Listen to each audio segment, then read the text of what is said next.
Aujourd'hui, je vais vous expliquer comment éviter le suremballement qui amène aux crises d'angoisse ou aux crises d'anxiété, à cet état de décompression intense.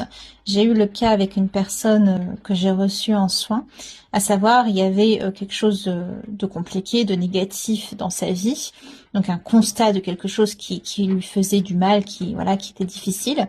Et à partir de ce constat-là, elle est allée chercher d'autres trucs. Ah oui, mais il y a ça aussi. Ouais, mais il y a ça aussi. Et puis ça aussi, c'est pas juste. Et ça encore, c'est pas juste aussi. Ah non, non, ça me va pas non plus. Et non, et en fait, la vie, c'est nul et phénomène de décompression. Donc c'est assez schématisé. Mais en fait, c'est pour vous montrer que il y a une accumulation qui s'opère.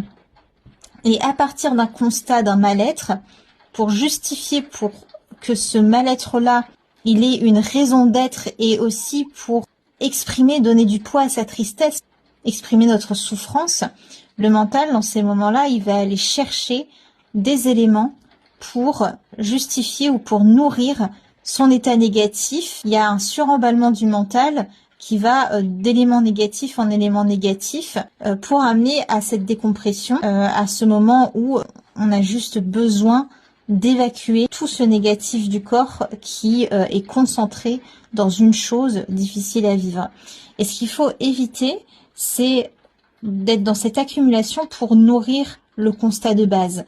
C'est d'éviter d'aller chercher des choses pour nourrir notre état de mal-être actuel, qui en soi est déjà suffisant à se sentir mal, cet état de mal-être-là. Donc quand vous êtes dans un état de mal-être, il faut à tout prix essayer d'éviter d'aller chercher d'autres choses.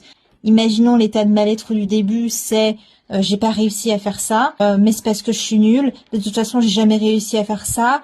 Et puis il y a ça aussi qui a pas marché. Et puis hier il s'est passé ça. Et puis aujourd'hui on m'a dit ça. Suremballement, accumulation, hop, crise d'angoisse, crise d'anxiété, décompression, quelle qu'elle soit. Et pour éviter d'être toujours dans ce suremballement, il faut vraiment isoler au maximum le pourquoi on se sentait mal pour éviter d'aller nourrir avec d'autres paliers, d'autres choses. Se concentrer sur cette chose, l'isoler et ne pas aller en chercher d'autres pour venir nourrir notre état et créer une accumulation qui va créer un sas de décompression. En soi, la décompression, si elle doit se faire, elle se fera. Mais en fait, on peut faire une décompression à la hauteur, entre guillemets, de notre état de mal-être.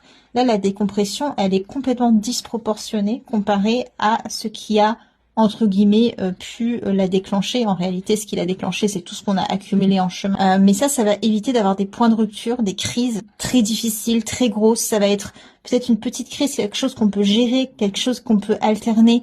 Alors que là, quand on arrive à ce point de rupture-là, parfois on met toute une journée à s'en remettre parce qu'il y a eu une accumulation de trop de choses.